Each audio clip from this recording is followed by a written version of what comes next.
melakukan ibadah. Ini makna iktikaf. Ya, makanya iktikaf itu disyariatkan dilakukan di masjid-masjid yang di situ dilaksanakan sholat berjamaah, sholat Jumat, supaya orang tidak perlu lagi banyak keluar.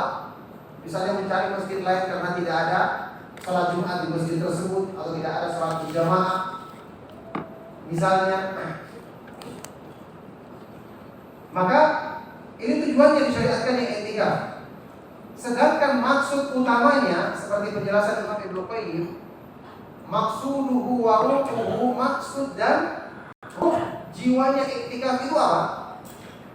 Sesuai dengan namanya adalah uquful qalbi ala Allah Ta'ala wa jubiyatuhu alaihi. Iktikafnya hati kita, menghimpun hati kita untuk semata-mata menghadapkan diri kepada Allah, semata-mata menyatukan hati kita untuk beribadah kepada Allah. Kenapa perlu disatukan? Karena sepanjang tahun kita banyak disibukkan dengan urusan dunia. Setahun penuh kita banyak disibukkan dengan kesibukan terhadap makhluk. Baik, barakallahu fikum. Setahun penuh kita disibukkan dengan kesibukan urusan dunia, berurusan dengan makhluk. Banyak hati kita yang tercerai-berai. Supaya bisa konsentrasi kembali, disyariatkan iktikaf. Maka ini merupakan tujuan yang mulia. Bapak Ibu dan jamaah sekalian rahimakumullah, kita tahu hati manusia kalau terpecah, tercerai-berai, bagaimana dia akan bisa meraih takwa? Bagaimana dia akan bisa meraih keikhlasan? Kita harus ingat Rasulullah SAW dalam hadis sahih riwayat Imam Muslim pernah bersabda, "At-taqwa hahuna," takwa itu terletak di sini, sambil beliau menunjuk ke dalam dadanya 3 kali. Takwa yang hakiki itu adalah takwa hati. Makanya di hati ini ketika ada hal-hal yang rusak, ada hal-hal yang berpaling dari ketaatan kepada Allah, harus segera dihimpun. Imam Ibnu Qayyim rahimahullah ta'ala mengatakan, wa'lam annal abda innama yaqta'u manazil as-sayri ila Allah bi qalbihi la bi badanihi wa taqwa fil haqiqati taqwa al-qulubi la taqwa al-jawarih. Ketahuilah, sungguh seorang hamba hanyalah bisa menempuh tahapan-tahapan perjalanan untuk mendekatkan diri kepada Allah kalau dia berjalan dengan hatinya yang terhimpun, hatinya yang selalu menghadap kepada Allah, bukan semata-mata dengan anggota badannya. Wa taqwa fil haqiqati, dan takwa yang hakiki itu adalah takwa yang bersumber dari hati, bukan cuma sekedar yang tampak pada anggota badan. Jadi Bapak Ibu dan jamaah sekalian rahimakumullah, kita punya tujuan yang besar. Kenapa kita memilih iktikaf di masjid yang utama? Padahal kita lakukan di masjid-masjid di rumah kita, dekat rumah kita. Karena kita punya keinginan datang di tanah haram yang punya keistimewaan, yang tentu saja doa-doa kita di situ lebih didengar oleh Allah Subhanahu wa taala, lebih mudah dikabulkan. Tempat itu lebih diberkahi, punya keistimewaan yang tidak ada di tempat-tempat yang lainnya. Nah, ini yang kita manfaatkan dengan sebaik-baiknya. Ini yang kita ingat. Oleh karena itu, jemaah sekalian rahimakumullah, ya, perjalanan umroh kita kali ini adalah perjalanan yang istimewa. Ingat, dan sudah kita katakan, kita bertemu dengan makhluk yang istimewa. Itu kita harus benar-benar bertekad, bersungguh-sungguh, harus merasa bahwa kita dipilih oleh Allah, ya, supaya kita ada kesungguhan. Karunia di sisi Allah itu tidak akan didapatkan kecuali oleh orang-orang yang dipilih oleh Allah dan dia memang ada keinginan bersungguh-sungguh untuk mendapatkannya. Kalau kita sendiri malas-malasan, kalau kita sendiri kurang semangat, bagaimana Allah Subhanahu wa taala akan memberikan kebaikan itu pada diri kita? Ya. Allah Subhanahu wa taala berfirman di dalam Al-Qur'an, "Iya'lamillahu fi qulubikum khairan yu'tikum khairan." Kalau Allah Subhanahu wa taala mengetahui di dalam hatimu ada kebaikan, maka Allah Subhanahu wa taala akan berikan kebaikan bagimu. Jadi ada niat baik dulu, ada tekad baik. Ya, kita semua tahu. Kita datang dalam keadaan kita banyak kekurangan, mungkin banyak dosa dan banyak lalai. Tidak ada di antara kita yang mengaku orang yang sempurna. Tapi saat ini kita datang kepada Allah, kita datang ke rumah Allah, ke Baitullah, dan kita tahu Rabb kita adalah Al-Ghafurur Rahim, Maha Pengampun lagi Maha Penyayang. Allah Subhanahu wa taala Dia adalah Al-Muhsin, Maha berbuat kebaikan, yang rahmatnya meliputi segala sesuatu, Maha luas. Ya, kita tahu Allah Subhanahu wa taala Maha sempurna kebaikan-kebaikannya. Inilah yang kita akan datang menghadapnya, datang ke rumahnya, maka tentu dengan optimis yang besar di hati kita. Dengan pengharapan ini menjadikan kita akan bersungguh-sungguh, insya Allah menjadikan perjalanan umrah kita di bulan Ramadan yang suci ke tanah suci ini sebagai titik tolak perbaikan untuk diri kita, sehingga setelah itu kita akan mengumpulkan bekal takwa sebanyak-banyaknya, yang kemudian bekal ini akan menjadi sesuatu yang selalu menyertai hidup kita sampai di akhir hayat kita, sampai kita menghadap Allah Subhanahu wa taala pada hari kiamat nanti. Dan kita tahu Allah Subhanahu wa taala karunia Maha luas. Dialah yang berfirman di dalam sebuah hadis yang kursi riwayat Imam Muslim, "Inna rahmati sabaqat ghadabi." Sesungguhnya rahmatku mendahului kemurkaanku. yakni kasih sayang Allah mendahului kemurkaannya. Rasulullah SAW pernah bersabda di hadapan para sahabat, juga dalam hadis riwayat Imam Muslim, ketika membandingkan kasih sayang manusia yang paling sayang kepada orang lain, yaitu seorang ibu kepada anak bayinya.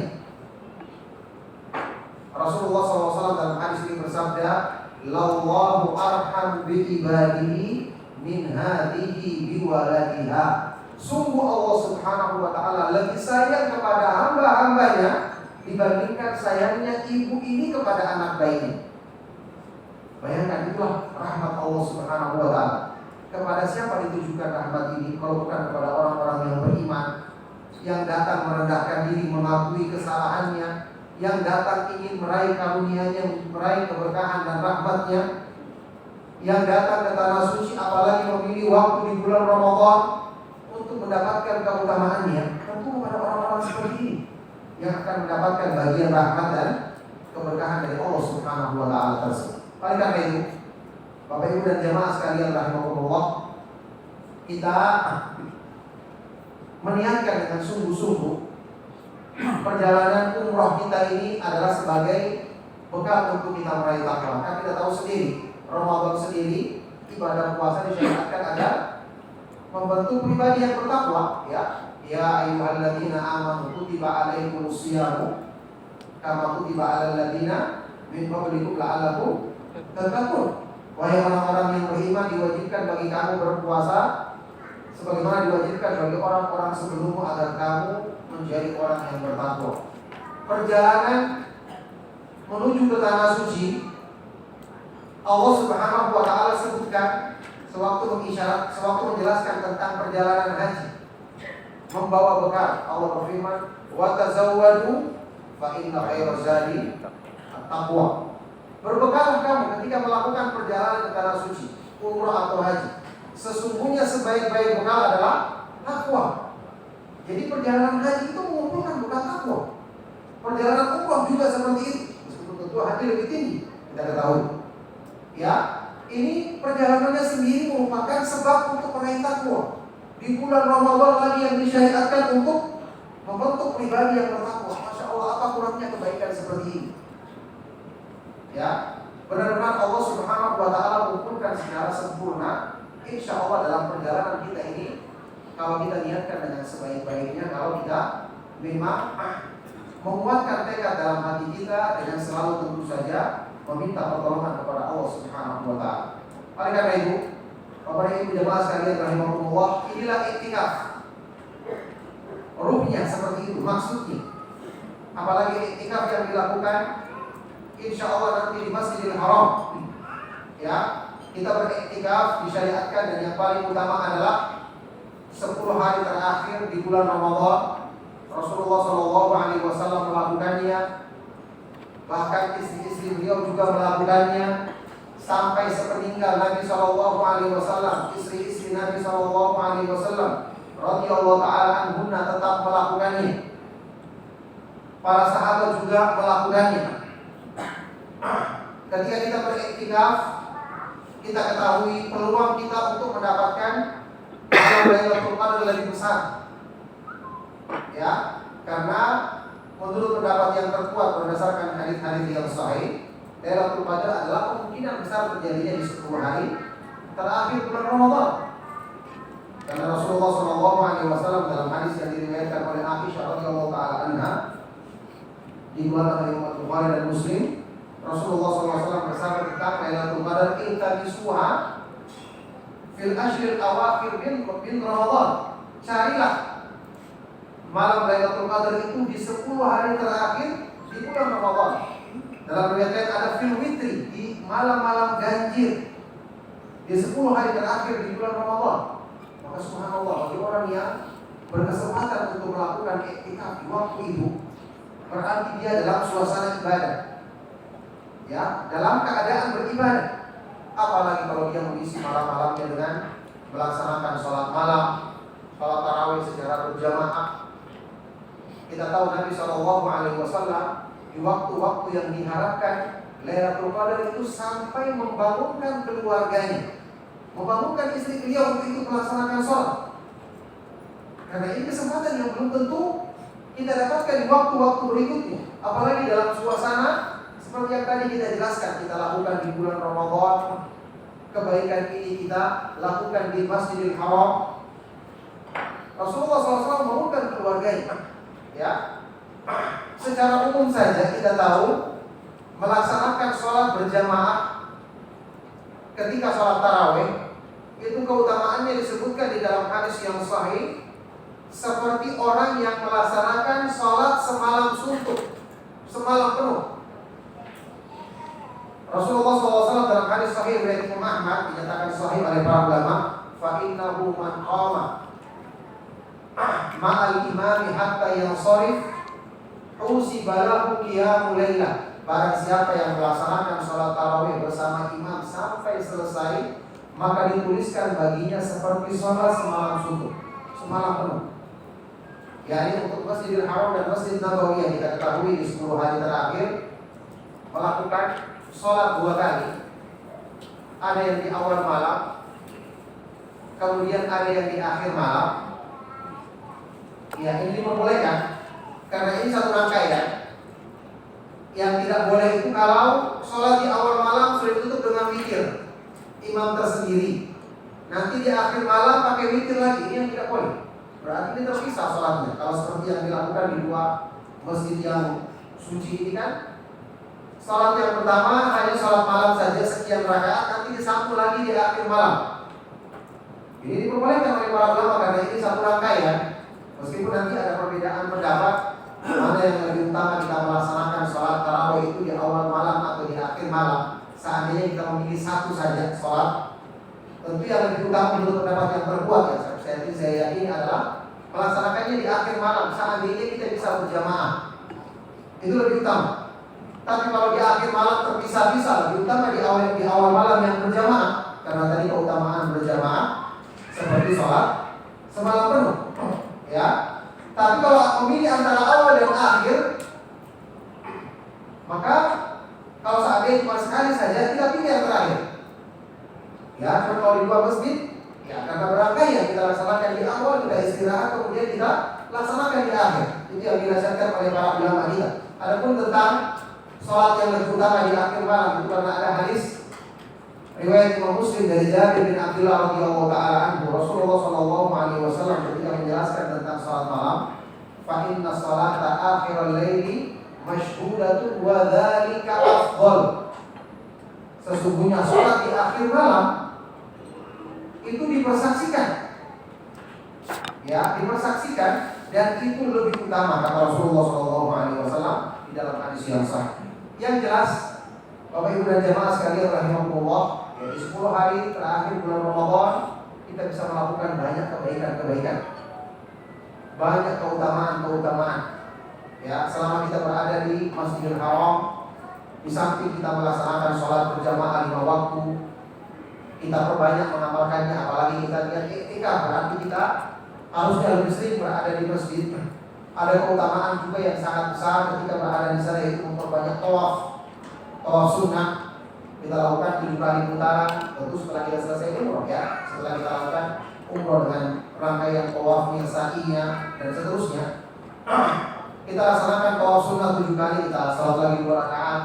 Kalau kita mampu pulang lagi. Ini ibadah yang kita dianjurkan untuk memperbanyak, untuk kita perbanyak selama keberadaan kita di Al-Masjidil Haram. Oleh karena itu, jemaah sekalian rahimahullah, kita ingatkan, ya, kita memilih waktu 10 hari terakhir iktikaf, program iktikaf. Berarti kita lakukan dengan sebaik-baiknya. Jangan terlalu berlama-lama ketika kembali ke kamar. Ya, ini kita tingkatkan. Hanya sekedar seperlunya saja supaya makna iktikaf benar-benar, ya, terwujud pada apa yang kita lakukan. Bukan cuma programnya saja, tapi kenyataannya tidak iktikaf. Justru iktikafnya di kamar. Ya, Allah musta'an. Apalagi sampai masih ada yang berpikir, ya, ini umrohnya di bulan Ramadan masih ingin banyak sih fiturnya. Ini kan aneh. Maksudnya ini tidak sesuai dengan makna iktikaf yang merupakan niat kita dari awal untuk melaksanakan umroh yang kita pilih di akhir bulan Ramadan ini. Oleh karena itu kita ingat dengan sebaik-baiknya, ya. Alhamdulillah, kita bersyukur kepada Allah Subhanahu wa taala yang memilih dan semoga kita dimudahkan dalam perjalanan umroh kita agar kita mendapatkan keutamaan sebagaimana yang disebut oleh Rasulullah SAW di dalam hadis yang sahih tadi, sebanding dengan pahala haji bersama Rasulullah SAW. Cuma kita ingat keutamaan itu tidak semua didapatkan oleh orang yang mengamalkan ibadah. Kenapa? Tidak semua beribadah dengan benar, tidak semua beribadah dengan ikhlas. Kita ingat masalah puasa saja. Apa kata Rasulullah SAW? Rubba sha'imin hadduhu min siyamihi al-jumu wal atash. Berapa banyak orang yang berpuasa tapi bagian yang didapatkan hanya lapar dan dahaga. Berarti dia dapat keutamaan ini.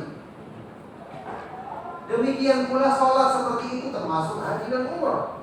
Tidak semua dapatkan keutamaan tersebut kalau dia niatnya tidak benar, pengamalan ibadahnya tidak sesuai dengan contoh yang dipraktikkan oleh Nabi SAW. Karena itu insya Allah akan dijelaskan oleh Ustaz Ali tentang tata cara pelaksanaan manasik umroh yang sesuai dengan sunnah Rasulullah SAW, yang semoga kita bisa amalkan dengan sebaik-baiknya.